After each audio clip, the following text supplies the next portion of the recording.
Trump ne veut pas, Biden non plus d'ailleurs, son prédécesseur, l'Amérique ne veut pas que l'Ukraine entre dans l'OTAN.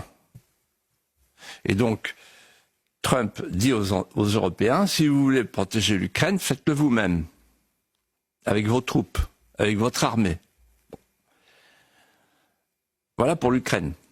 Alors maintenant, pour l'Europe, c'est très simple.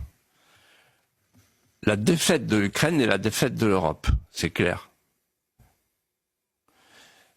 Et l'Europe, elle va payer.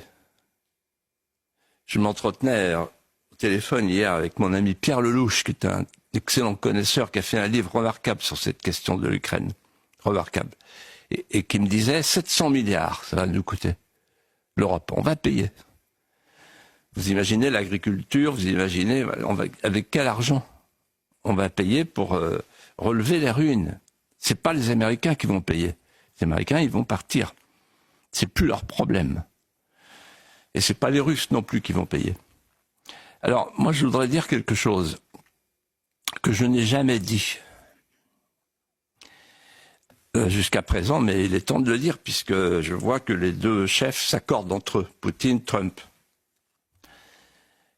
Il y avait un homme qui s'appelait Brzezinski, qui était un Polonais devenu américain, qui était un grand géostratège, et qui a écrit un livre qui s'appelle Le Grand Échiquier, et qui disait, nous, l'Amérique, pour qu'on soit une grande puissance, il faut couper l'Europe en deux. Il ne faut pas que l'Europe s'entende avec les Russes. Et il a bien réussi.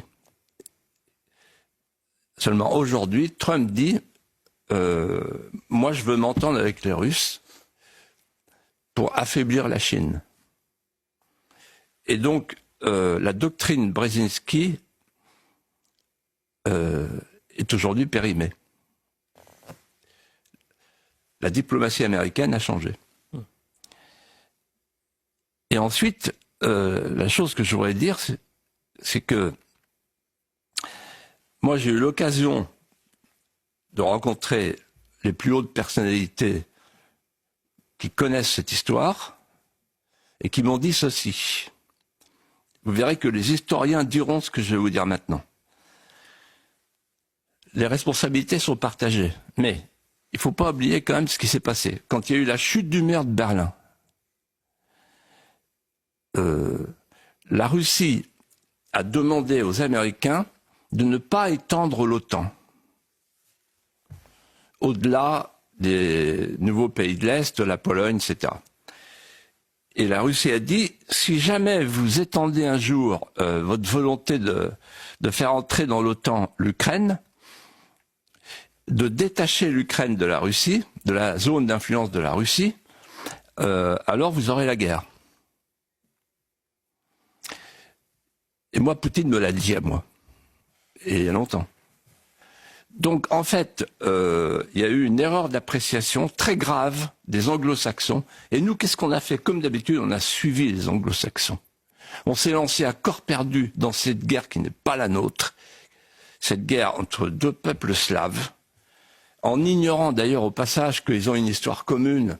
Le baptême de la Russie, c'est Kherson, c'est en Crimée, et c'est Kiev, c'est en Ukraine. Donc, il faut comprendre que l'histoire est plus complexe qu'on ne l'a dit. Et moi, ce soir, je pense à Macron, je pense à Scholz, je pense à tous ces chefs d'État qui ont fait payer à leur peuple le prix d'une guerre inutile. Ils sont responsables devant l'histoire d'une grave défaite, d'un grave échec. Et je vais vous dire quelque chose, Elliot, je crois. Ce soir, l'Europe est sortie de l'histoire.